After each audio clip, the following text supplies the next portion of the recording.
নেতাকর্মী নিপীড়ন নির্যাতন হওয়ার বিনিময়ে আমরা গত স্বৈরাচার সরকারকে বিদায় করতে পেরেছি। কিন্তু আমাদের মনে রাখতে হবে যে আমরা কিন্তু কোনো সরকারি দল না, আমরা এখনো বিরোধী দল। অতএব আমাদের চাল চলন কর্মকাণ্ড প্রত্যেক জায়গায় সংযত থাকতে হবে। আপনাদের মনে রাখতে হবে যে শহীদ রাষ্ট্রপতি জিয়াউর রহমানের নিজ হাতে গড়া বাংলাদেশ জাতীয়তাবাদী দলের এবং ইহার অঙ্গ ও সহযোগী সংগঠন এবং পেশাজীবী সংগঠন সমূহে নেতা কর্মীরা শহীদ রাষ্ট্রপতি জিয়াউর রহমানের আদর্শের অনুসারী। আর আপনারা জানেন যে শহীদ রাষ্ট্রপতি জিয়াউর রহমান সম্পর্কে যে যত কথাই বলো, কিন্তু শহীদ রাষ্ট্রপতি জিয়াউর রহমান কোনোদিন দুর্নীতি করেছেন, কোন দুর্নীতি তাকে স্পর্শ করেছে এই কথা কেউ বলতে পারেনি। অতএব আপনারা যারা আছেন তাদেরকে সতর্ক থাকতে হবে, তারা কেউ কোনো অবস্থাতেই কোনো চাঁদাবাজি, কোনো দখল বাণিজ্য, কোনো টেন্ডারবাজি এগুলাকে সমর্থন করবেন না। যদি আপনারা এটা করেন, আমরা এটা করি, তাহলে এর দায় কিন্তু শেষ পর্যন্ত দলকেই বহন করতে হবে। আমি ইতিমধ্যে আমার কাছে কিছু খবর গেছে, ইতিমধ্যে আমার কাছে কিছু খবর গেছে যে আমাদের কোন কোন নেতা ব্যক্তি প্রভাব বৃদ্ধির জন্য ব্যক্তি অনুসারীদেরকে বিভিন্ন ভাবে অবৈধ ব্যবসার পথ খুলে দিয়েছে। আমার কাছে এটাও খবর গেছে যে কালিহাতী প্রশাসনের কেউ কেউ এ সকল অবৈধ ব্যবসায়ীদেরকে সমর্থন করতেছে এবং ওই রাজনৈতিক পদবি ব্যবহারকারী নেতাদেরকে তাদের প্রভাব বৃদ্ধিতে সহায়তা করতেছে। আমি ঘটনা ঠিক জানি না, কিন্তু কালিহাতীর প্রশাসনকে আমি এই মর্মে অনুরোধ করব যে আপনাদেরকে কালিহাতীতে প্রদান করা হয়েছে কালিহাতীর আপামর জনতার সেবা করার জন্য। বাংলাদেশ জাতীয়তাবাদী দল তার দলীয় কর্মকাণ্ড পরিচালনার জন্য প্রশাসনের উপর নির্ভরশীলতা কখনোই প্রয়োজন হয় নাই, এখন প্রয়োজন হবে না।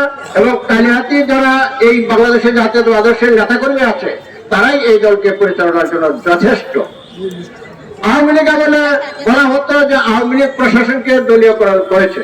হ্যাঁ, আওয়ামী লীগ হয়তো তাদের প্রয়োজনে প্রশাসনকে ব্যবহার করেছে, কিন্তু প্রশাসনও নিজেদেরকে আওয়ামী লীগের হিসাবে পরিচয় দিতে স্বাচ্ছন্দ্য বোধ করেছে।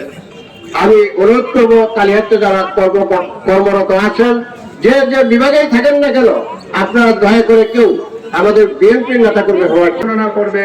সুতরাং এবং আপনারা এই দলকে সুরক্ষা করার জন্য শক্তিশালী ভূমিকা আপনারাই রাখতে পারবেন। তাই আমার অনুরোধ, আপনারা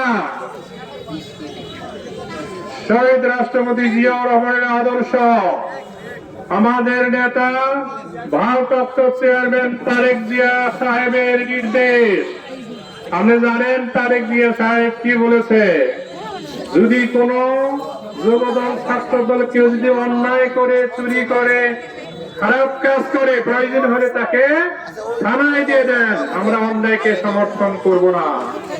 যুবদলের ভাইদের কাছে অনুরোধ, অনেক ত্যাগ স্বীকার করেছেন 17 বৎসরে, অনেক জেল খেটেছেন, অনেক মার খেয়েছেন, তারপরেও কালিহাতীর মাটিতে বুক ফুলে আপনারা কথা বলছেন।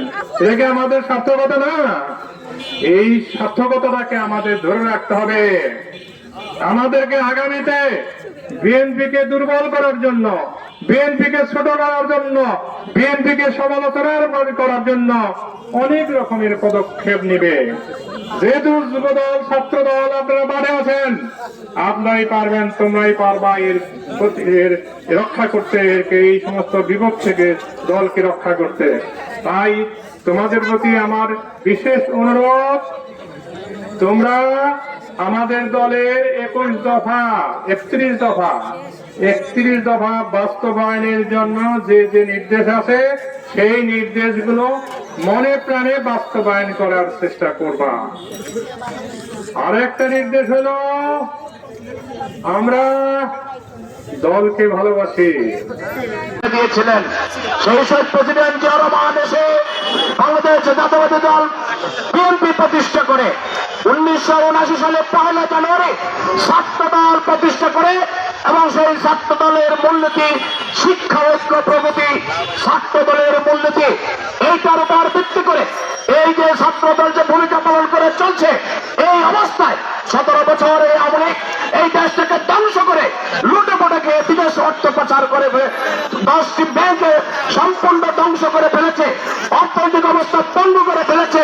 ঠিক সেই মুহূর্তে আমাদের এই দেশের ছাত্র জনতা এক এবং অভিন্ন একই সুরে আন্দোলন করে এই দেশটাকে নতুন ভাবে স্বাধীন করে দিয়েছে।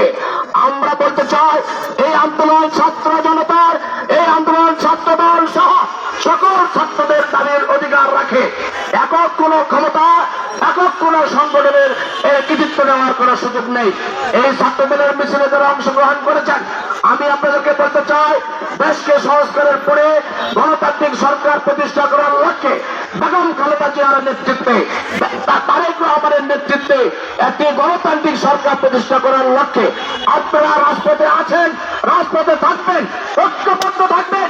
আমরা কালিয়াদুতে যারা বিএনপি বলতে বিএনপি বোঝায় তাদের নেতৃত্বে কালিয়াদুতে বিএনপি চলবে ইনশাল্লাহ।